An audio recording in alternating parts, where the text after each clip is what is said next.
કમાયેલા પૈસા પાછું અહીં મોકલતો રહે છે, બેંકમાં ટ્રાન્સફર કરે, વાયર ટ્રાન્સફર કરે, અહીંયા એકાઉન્ટમાં જમા થતા રહે, ત્યાંથી પત્ર આવ્યા કરે, એના ફોન આવ્યા કરે, મકાન બનાવી લ્યો, ફલાણા ભાઈને બોલાવો, એને કયો પ્લાન તૈયાર કરે, એની સાથે વાત કરે, એન્જિનિયર સાથે વાત કરે, મજાનું મકાન બનાવી લે, મોટર કાર હોય ઘરમાં, પત્નીને માટે બધું જ મોકલાવે.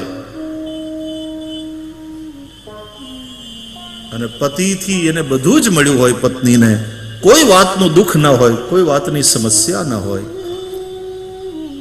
પરંતુ તોય પત્ની પ્રસન્ન ન હોય, કારણ એનો પતિ નથી. પતિનું દીધેલું બધું છે, પણ એ પતિનું સાનિધ્ય નથી. એટલે એ પ્રિયા જેમ પરદેશ ગયેલા પોતાના પતિનું ચિંતન કરે, એની પ્રતીક્ષા કરે, એમ પ્રભુ તારું દીધેલું બધું જ હોય. ભક્તની બધી જ કામનાઓ પૂર્ણ થઈ ગઈ હોય, ધરાઈ ગઈ ઇન્દ્રિયો, ઉપરામ થઈ ગઈ, પ્રભુનું દીધેલું બધું મળ્યું, પણ હજી પ્રભુ ના મળ્યા. તેની પ્રિયા જેમ પોતાના પ્રિયતમની પ્રતીક્ષા કરે, હે મારા નાથ, એ રીતે હું તમારી પ્રતીક્ષા કરું. વિઠ્ઠલની વાટ જોઈને બેહવાનું આ ટાણું છે. એનું સ્મરણ કરતા કરતા સંધ્યાનું આ ટાણું એ ભજન માટેનું ટાણું છે. કે જીવનની સંધ્યા હોય કે દરરોજની દિવસની સંધ્યા હોય, પણ આ સમય પ્રભુની પ્રતીક્ષા માટેનો છે. અને એ પ્રતીક્ષા પણ આપણા ગુરુદ્વારામાં બેસીને જો થાય, આપણા સદગુરુના સાનિધ્યમાં થાય, જ્યાં સદગુરુની દિવ્ય ચેતના છે એવી જગ્યામાં થાય. આટલા બધા સંતો મહાપુરુષોના સાનિધ્યમાં દીપ પ્રાગટ્ય સાથે શ્રીમદ ભાગવતની આ ભાવયાત્રાનો આપણે શુભારંભ કર્યો છે. મારે એ કહેવું છે આજની પ્રસ્તાવનામાં કે આંખમાં પ્રતીક્ષા આંજીને આપણે આ કથા સાંભળીશું. ઠાકોરજી પધારેની રાહ જોતા જોતા ત્રીજી કથા આ પટાંગણમાં થઈ રહી છે. કેટલા વર્ષ પહેલા એ તો તવારીખ તમે યાદ રાખો ને આનંદને હું યાદ રાખું. મારે આનંદ એટલો ને એટલો તાજો છે. મને બરાબર યાદ છે શોભાયાત્રામાં અહીંયાથી નીકળ્યા ને પછી કેટલા કલાકે 5 કલાક પછી શોભાયાત્રા પાછી ફરી અને અહીંયા આ પટાંગણમાં આવી. એ સમયે શોભાયાત્રાનો છેલ્લો છેડો હજી અહીંથી નીકળતો હતો. મારી જિંદગીની લાંબામાં લાંબી શોભાયાત્રા હોય તો આ સંતરામ મંદિર, આટલી કથાઓ. અને આમ લાંબા પંથની જો શોભાયાત્રા હોય જિંદગીની, ભાગવતની પોથી યાત્રા લાંબો પંથ એવી હોય તો એ કેદારમાં કથા હતી ત્યારે. નીચે ગૌરીકુંડથી શરૂ કરી અને ભાગવતજીની શોભાયાત્રા ત્યાંથી જ શરૂ થયેલી, આટલા કિલોમીટરની નામ સંકીર્તન કરતા કરતા ગયા ઉપર. અને આમ લાંબામાં લાંબી શોભાયાત્રા કે આખું ગામ ફરીને પાછી ભાગવતજીની પોથી અહીંયા કથા શરૂ થઈ ગઈ ને ઓલ્યા તો હજી આમ છેલ્લો છેડો અહીંથી જાતો હતો. મને પહેલા તો એમ થયું કે અરે ભગવાન આ કેટલા વાગે પાછા આવશે અહીંયા આશ્રમમાં. અને એ એવો ઇતિહાસ થયેલો ત્યારે કે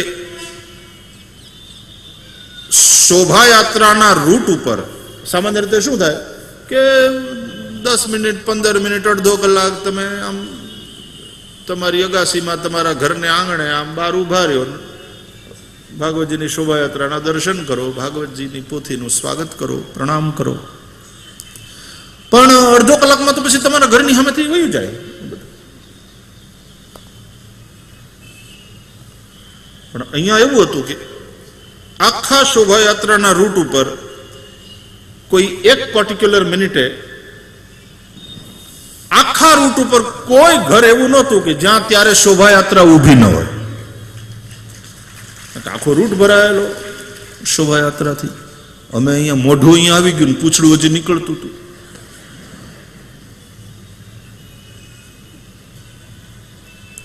તો આવી એક દિવ્ય સ્મૃતિઓ અને એ કથાઓના આનંદ એ મારી અંદર એકદમ તાજા છે, પુનઃ પુનઃ સ્મરણીય પણ છે. કેટલી વાર યાદ કરું છું. પણ આમ એની તારીખ, એની તવારીખ એ કેટલા વર્ષ પહેલા હતું એવું. કેટલા વર્ષ થયા છેલ્લી કથા? હા, 16 વર્ષ થયા.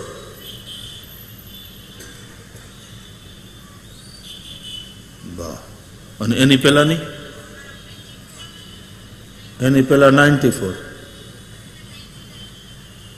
પછી 99. મને એમ લાગે માંડ 4-5 વર્ષ થયા હશે હજી વધીને. એવો તાજો આનંદ છે. તો આ ત્રીજી કથા, અને એ પણ કરુણામૂર્તિ બ્રહ્મલીન પૂજ્ય નારાયણદાસજી મહારાજની 10મી પુણ્યતિથિના અવસરે મને એ પણ સ્મરણ છે કે કથામાં કંઈક એવી ચર્ચા થયેલી કે આ દેશમાં એવા 3 મહાપુરુષો જેના નામની સાથે રામ લાગ્યું, સાંઈરામ, જલારામ અને સંતરામ.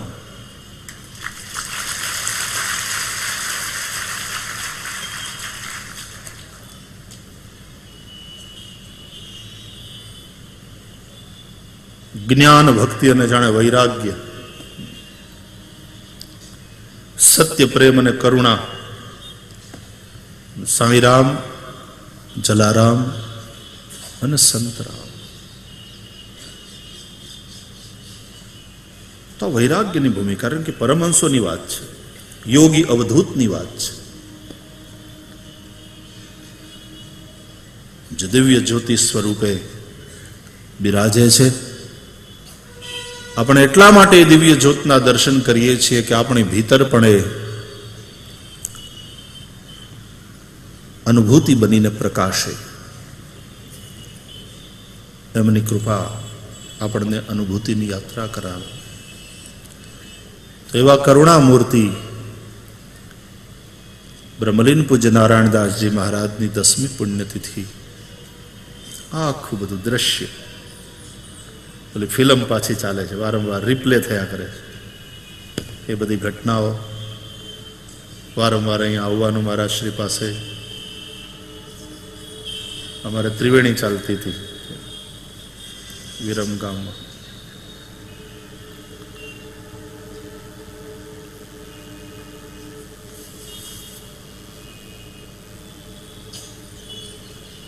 સાધુ પુરુષની સમાધિ.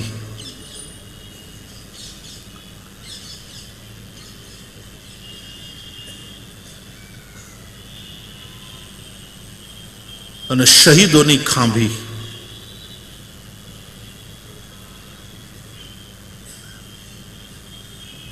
સમાધિનું ઊંડાણ કેટલું અને ખાંભીની ઊંચાઈ કેટલી. આપણે ત્યાં જ્યાં જ્યાં શહીદ સ્મારકો છે એમાં ઊંચા હોય, ખાંભી હોય બહાર આમ ઊંચી, અને શહીદ સ્મારકો પણ એના જે સ્તંભ વગેરે હોય ઊંચા હોય. અને સાધુ પુરુષોની સમાધિ જમીનમાં. તો આની પાસે ઊંડાણ છે, આ સમાધિઓ પાસે. અને શહીદોની ખાંભીઓની પાસે ઊંચાઈ છે. એક રામને માટે જીવ્યો અને એક રાષ્ટ્રને માટે જીવ્યો. તો આનું ઊંડાણ ન માપી શકાય ને ઓલાના સમર્પણની જેણે પ્રાણ નિછાવર કરી દીધા રાષ્ટ્ર માટે, ધર્મ માટે, પરમાર્થ માટે. એ સમર્પણની જે ઊંચાઈ છે એને માપી ન શકાય.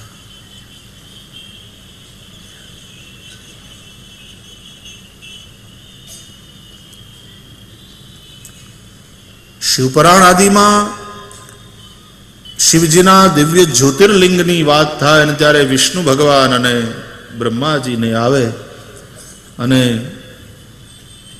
આ ક્યાં સુધી ફેલાયેલું છે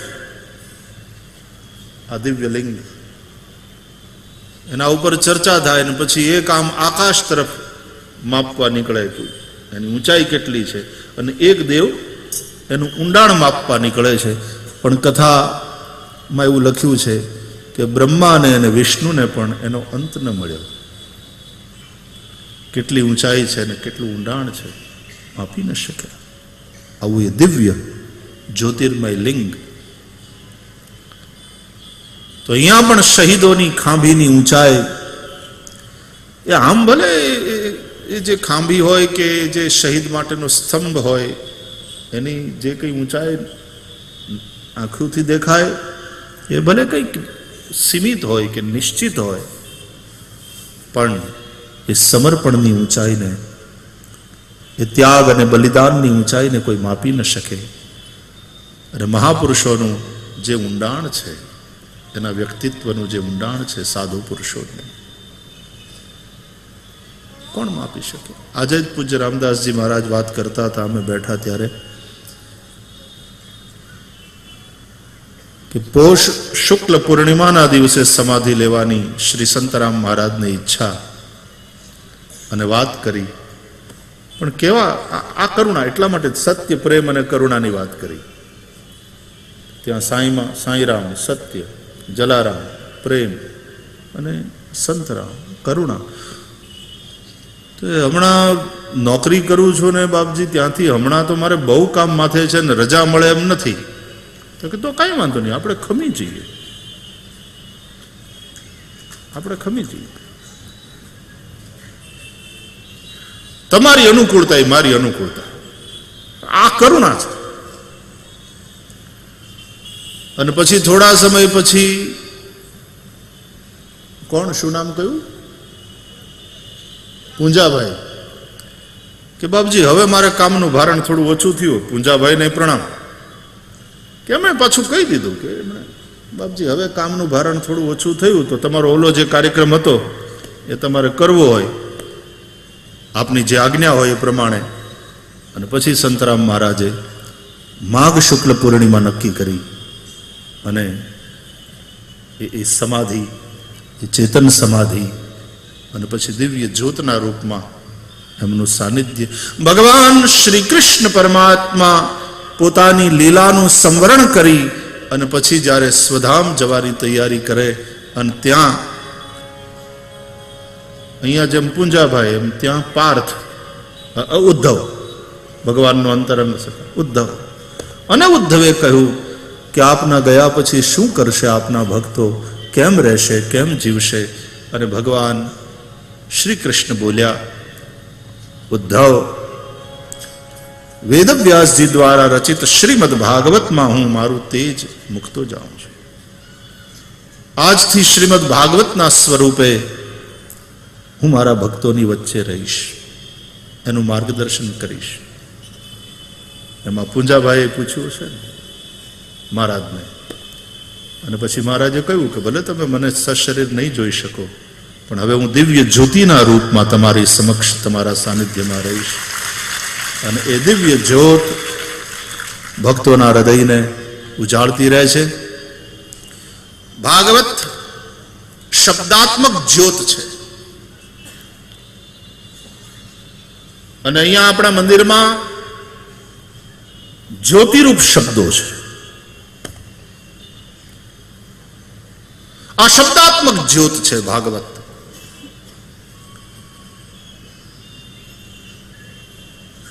યસ્વાનુભાવમખિલ શ્રુતિસારમેકમ અધ્યાત્મદીપમતિતીતિર્ષતામ તમોંધમ સંસારિણામ કરુણયાઃ पुराण गुह्यम तम व्यास सोनुमुपयामि गुरुम मुनीनाम। श्रीमद् भागवत को व्यास जी अध्यात्म दीप कहते हैं। तो श्री कृष्ण भी इस शब्दात्मक ज्योत के रूप में परिवर्तित हो गए। उन्होंने अपना रूप बदल लिया। वो जो श्याम सुंदर पीतांबरधारी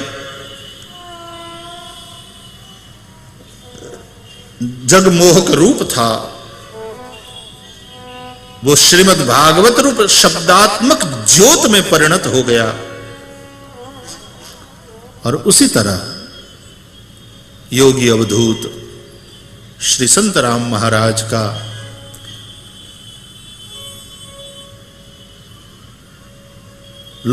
लोकोपकारी श्री विग्रह समाधि के पश्चात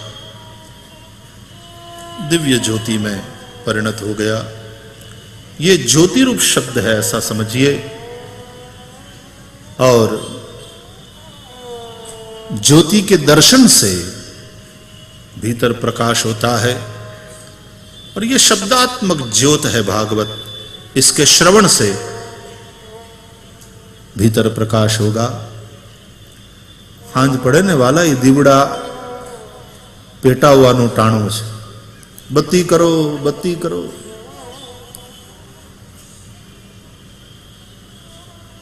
अजवाळो थाय। अपना सौना हૈયામાં દીવડા પ્રગટે, અજવાળો થાય। પ્રજ્વાલિતો જ્ઞાનમય પ્રદીપઃ। આ ભાવથી આ બંને જ્યોતને પ્રણામ કરીએ છીએ। અને આજે